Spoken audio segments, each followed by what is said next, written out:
Hello student, good morning everyone. Last class we heard on IV stomatal culture. अब next class में running कर रहे हैं संकरण, हाइवेशन, संकरण, हाइवेशन,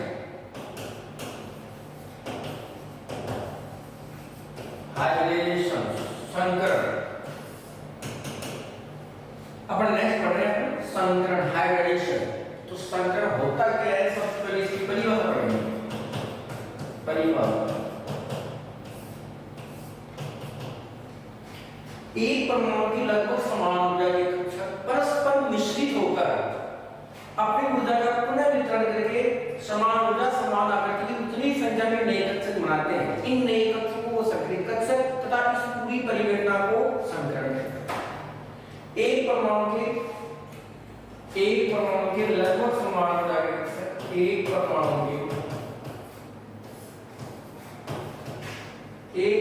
के लगभग समान ऊर्जा के कक्षक, समान ऊर्जा, एक परमाणु के लगभग समान ऊर्जा के कक्षक परस्पर मिश्रित होकर, परस्पर मिश्रित होकर, परस्पर मिश्रित होकर, परस्पर मिश्रित होकर, परस्पर मिश्रित होकर एक परमाणु की लगभग समान ऊर्जा के कक्षक, समान ऊर्जा के कक्षक परस्पर मिश्रित होकर, एक परमाणु के लगभग समान ऊर्जा के कक्षक परस्पर मिश्रित होकर अपनी ऊर्जा का पुनः वितरण करके, अपनी ऊर्जा का पुनः वितरण करके, पुनः वितरण करके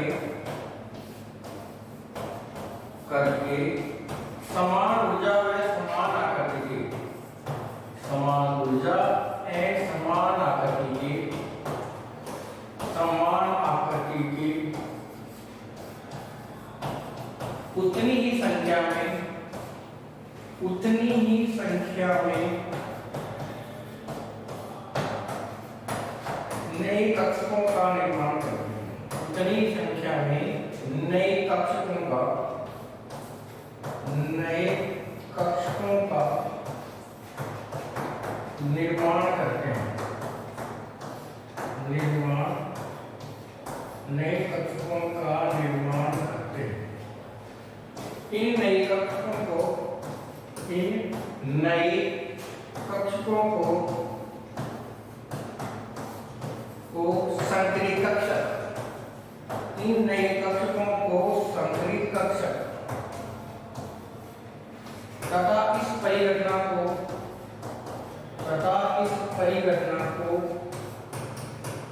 संकरण कहते हैं, तथा इस परिघटना को संकरण कहते हैं. इस परिघटना को संकरण. अब हम पढ़ रहे हैं यहाँ पर हाइब्रिडेशन, संकरण. संकरण होता क्या है? तो सबसे पहले मैंने संकरण की परिभाषा बताई. एक परमाणु के लगभग समान ऊर्जा के कक्षक परस्पर मिश्रित होकर अपनी ऊर्जा का पुनः वितरण करके समान ऊर्जा और समान आकृति के उतनी संख्या में नए कक्षकों का निर्माण करते हैं. इन नए कक्षकों को संकरित कक्षक और इस परिघटना को संकरण कहते हैं.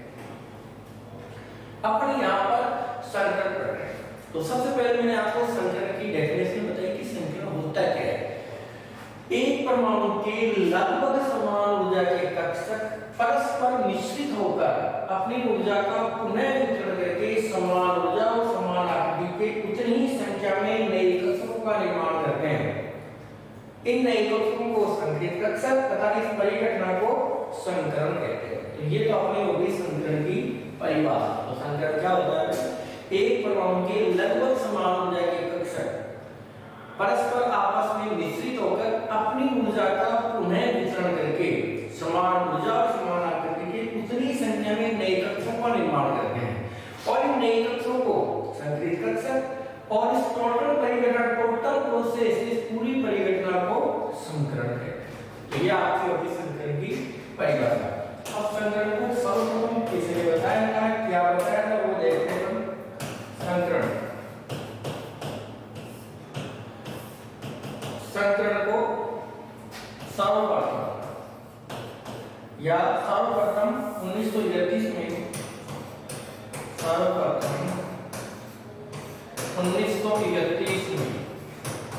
पॉलिंग नामक वैज्ञानिक ने पॉलिंग नामक वैज्ञानिक ने पॉलिंग नामक वैज्ञानिक ने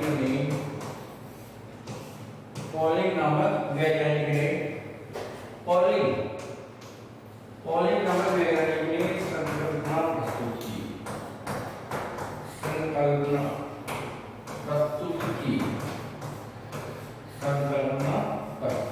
तो विभिन्न प्रकार पर संकरण के बारे में देखेंगे। संकरण इज हाइब्रिडाइजेशन।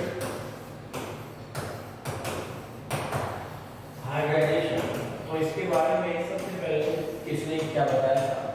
तो सर्वप्रथम 1931 में पॉलिंग नामक वैज्ञानिक ने यह संकरण की संकल्पना प्रस्तुत की। वैज्ञानिक ने संकरण की संकल्पना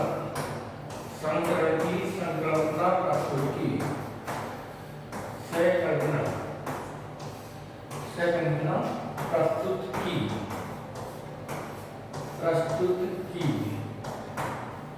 सर्वप्रथम 1931 में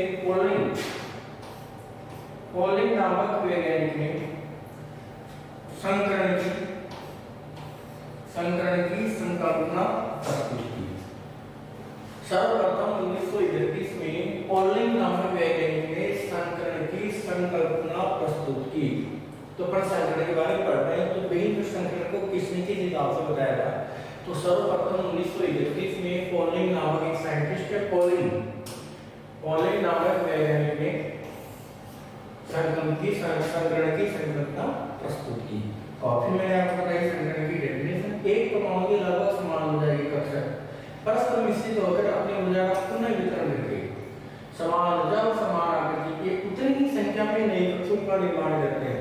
इन नए कक्षों को संगठित कक्षा तथा इस परिघटना को संकरण कहते हैं। ये संकरण डेफिनेशन, ये संकरण का डिस्कशन। नेक्स्ट होते हैं रूल्स ऑफ हाइब्रिडेशन, संकरण के नियम। अब नेक्स्ट देखते हैं अपन संकरण के नियम।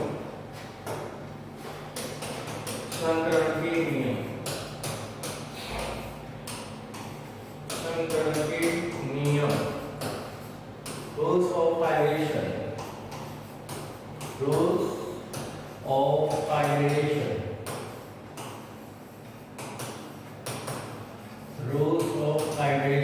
संकरण के नियम। तो पहला नियम है एक परमाणु में लगभग समान ऊर्जा समान आकृति से भाग लेते हैं। एक परमाणु में लगभग समान ऊर्जा एंड समान आकृति के कक्ष भाग लेते हैं। समान आकृति के कक्षक भाग लेते हैं। एक परमाणु में लगभग समान ऊर्जा समान आकृति के कक्षक भाग लेते हैं। अपन पढ़ रहे हैं संकरण के नियम। तो पहला नियम मैंने आपको बताया, वो एक परमाणु में लगभग समान ऊर्जा आकृति के कक्षक भाग लेते हैं। दूसरा जो नियम है, जितने परमाणु कक्षक संकरण में भाग लेते हैं उतनी ही संख्या में नए कक्षक बनते हैं। जितने परमाणु कक्षक, दूसरा है जितने परमाणु कक्षक जितने परमाणु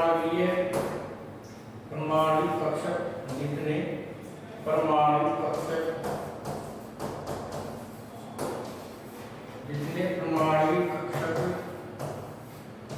संकरण में भाग लेते हैं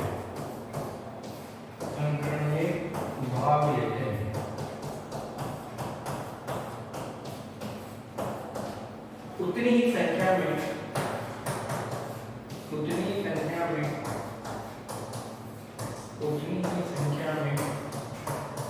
नए कक्षों का निर्माण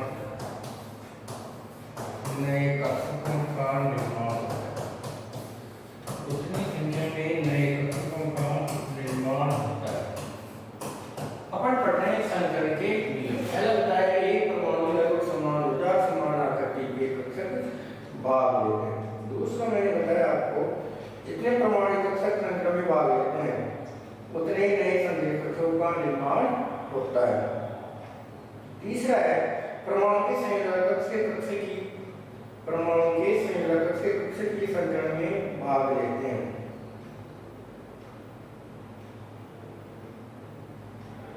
परमाणु के संयोजक कक्ष के कक्षक की संक्रमण में भाग लेते हैं। परमाणु के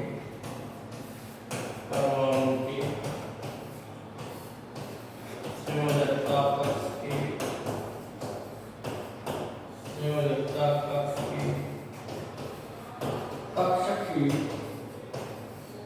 कक्षक की संक्रमण में परमाणु के संयोजकता कक्ष के कक्षक की संक्रमण में भाग लेते हैं।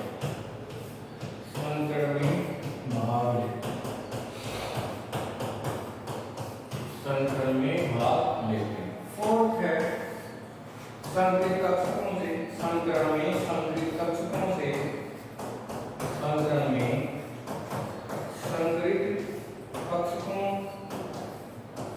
से सिग्मा आवन का निर्माण होता है। सिग्मा आवन का निर्माण होता है। सिग्मा आवन का निर्माण होता है। तीसरा परमाणु के संयोजक कक्ष के कक्ष के संक्रमण में भाग लेते हैं। चौथा मैंने बताया आपको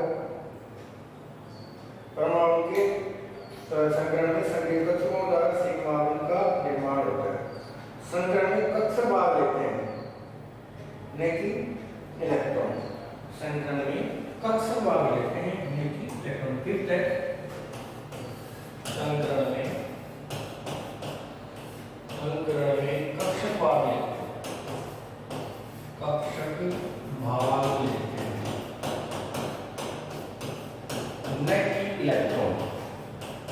न कि इलेक्ट्रॉन। संक्रमण में कक्षक भाग लेते हैं न कि इलेक्ट्रॉन। अर्थात संक्रमण में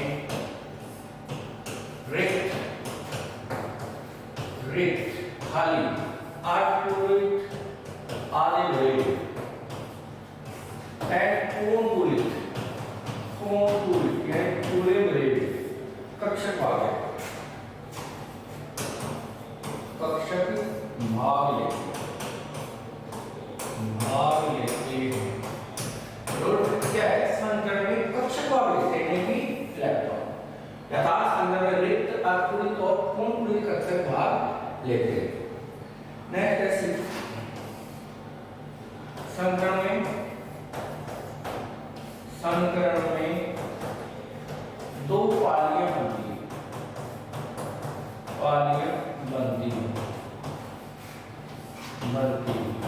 बड़ी पाली जिस पर धनावेश होता है, बड़ी पाली जो धनावेशित होती है, धन आवेशित होती है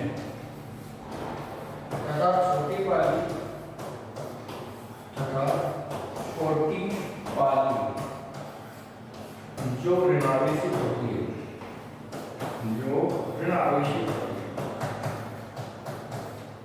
संक्रमण में दो पाली का निर्माण होता है। बड़ी पाली जो धनावेशित होती है तथा छोटी पाली जो ऋणावेशित होती है। अतः बंध का निर्माण बड़ी पाली से होता है। बंध का निर्माण बड़ी पाली कौन सी है? धनावेशित। अतः बंध का निर्माण बड़ी पाली यानी धनावेशित से होता है। ये अपन संक्रमण के नियम कर रहे हैं।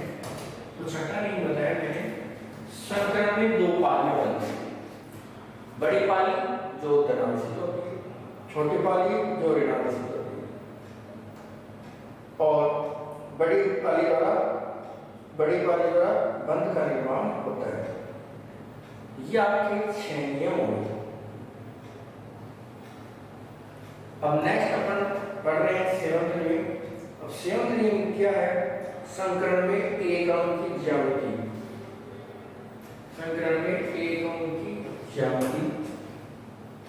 संकरण में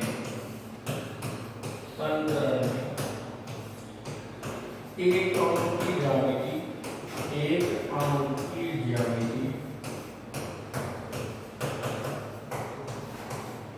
केंद्रीय परमाणु की संकरण अवस्था पर निर्भर करती है। केंद्रीय परमाणु की संकरण अवस्था पर निर्भर करती है। केंद्रीय परमाणु की संकरण अवस्था पर निर्भर करती है। अवस्था पर निर्भर करती है। अवस्था पर निर्भर करती है। ये अपना साधन है। संकरण में एक अणु की ज्यामिति केंद्रीय परमाणु की संकरण अवस्था पर निर्भर करती है। ये अपना सातवां नियम है और इसमें मैक्सिमम आपको 7 रूल पढ़ने हैं और 7 रूल मैंने आपको बता दिया। 7 रूल मैंने आपको बताया है वो है संकरण में एक अणु की ज्यामिति केंद्रीय परमाणु की संकरण अवस्था पर निर्भर करती है। अब यहाँ पर आपका एक संकरण के नियम कंप्लीट हुआ। तो एक बार मैं इसको रिवाइज कर देता हूँ सातों नियमों को। संकरण के नियम रूल्स ऑफ हाइब्रिडेशन। एक परमाणु में लगभग समान ऊर्जा और समान आकृति के कक्षक भाग समान आकृति के कक्षक के भाग लेते हैं। समान ऊर्जा और विभिन्न आकृति समान ऊर्जा और विभिन्न आकृति के कक्षक भाग लेते हैं। एक परमाणु लगभग समान ऊर्जा और विभिन्न आकृति के कक्षक भाग लेते हैं। जितने परमाणु कक्षक संकरण में भाग लेते हैं उतनी ही संख्या में नए कक्षकों का निर्माण होता है। नेक्स्ट तीसरा परमाणु के संयोजक कक्षक में कक्षक के कक्षक की संकरण में भाग लेते हैं। संयोजक कक्षक के कक्षक की संकरण में भाग लेते हैं।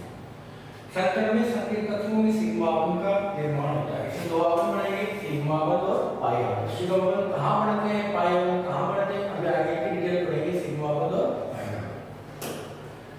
पांचवा संकरण में कक्षक भाग लेते हैं नहीं कि इलेक्ट्रॉन। अब संकरण में कक्षक भाग लेते हैं नहीं कि इलेक्ट्रॉन। अर्थात संकरण में रिक्त कक्षक, अर्धपूरित कक्षक और पूर्ण कक्षक भाग लेते हैं। संकरण में प्रत्येक संकेत कक्षक में 2 पालियां बनती हैं।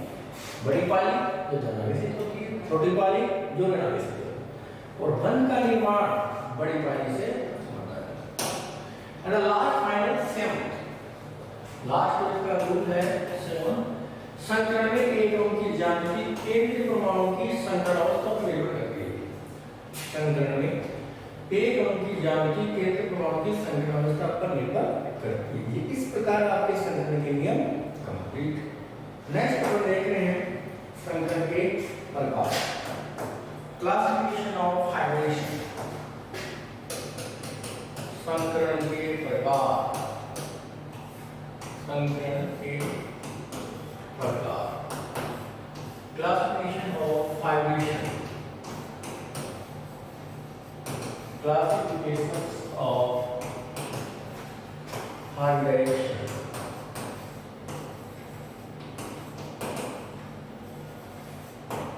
Classification of hybridization. संकरण के प्रकार। संकरण के प्रकार। संकरण के प्रकार। Classification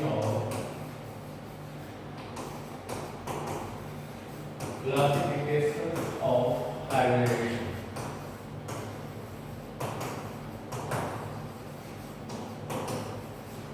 Classification of hybridization. संकरण के प्रकार। Classification of hybridization. संकरण के प्रकार। संकरण को मुख्य रूप से निम्न 7 प्रकार। संकरण के मुख्य रूप से निम्न 7 प्रकार। पहला sp संकरण। फर्स्ट जो संकरण होता है sp संकरण। दूसरा होता है sp2 संकरण।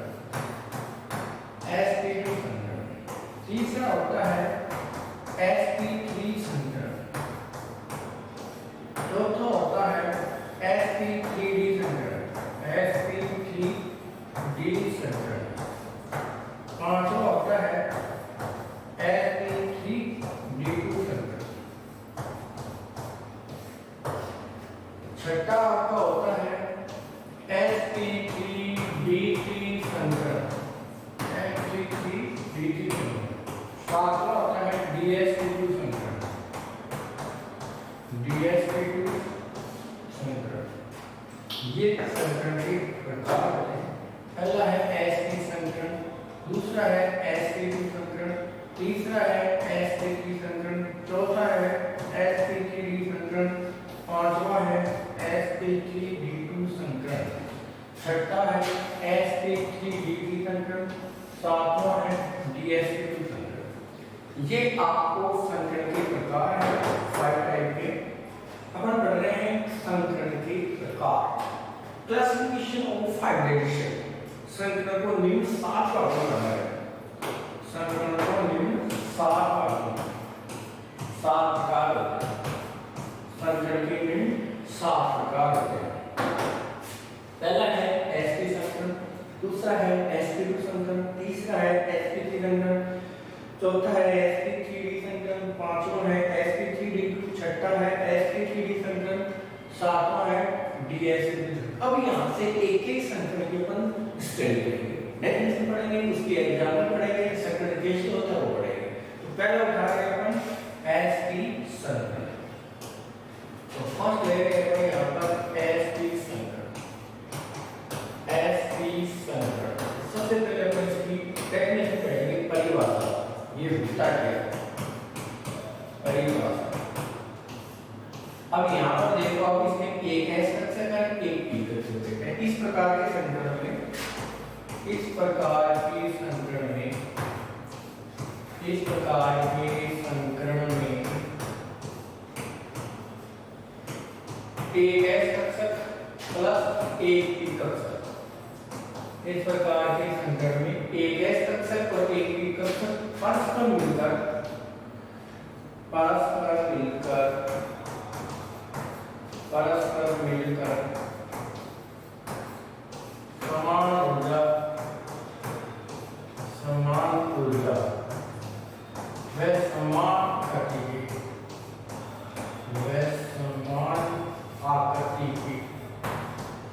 समान ऊर्जा व समान आकृति की दो नए कक्षों का निर्माण, दो नए कक्षकों का निर्माण। इस प्रकार के संकरण में एक कक्षक तथा एक p कक्षक परस्पर मिलकर समान ऊर्जा व समान आकृति के दो नए कक्षकों का निर्माण करते हैं, दो नए कक्षकों का निर्माण करते हैं। इसे sp संकरण कहते हैं, इसे sp संकरण कहते हैं, sp संकरण कहते हैं। अपन पढ़ रहे हैं यहाँ पर sp फर्स्ट। इस प्रकार के संकरण में एक s कक्षक और एक p कक्षक, एक s और एक p कितने होंगे? 2।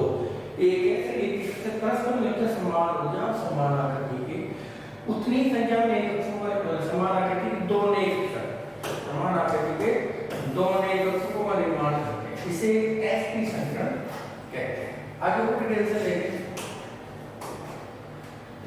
sp संकरण में, sp संकरण में 50% s सेक्शन, 50% x सेक्शन तथा 50% p लक्षण पाए जाते हैं। 50% s सेक्शन और 50% p लक्षण दोनों बराबर है। s सेक्शन 50% और 50% दोनों बराबर होते हैं।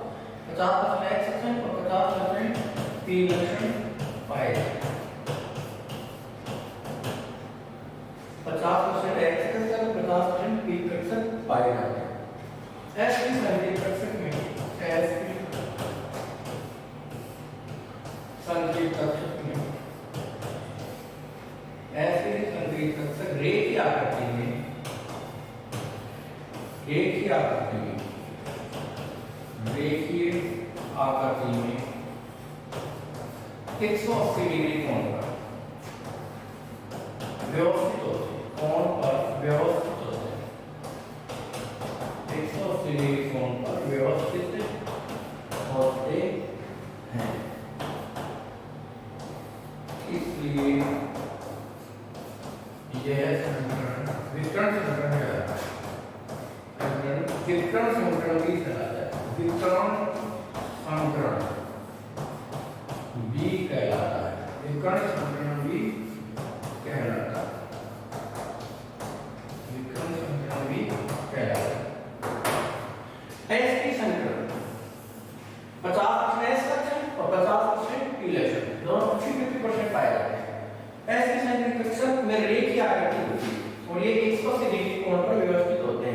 इसके लिए संकरण को विकिरण संकरण भी कहते हैं। अब इसके कुछ एग्जांपल देखें कौन कौन से हैं तो देखिए। तो इसके एग्जांपल है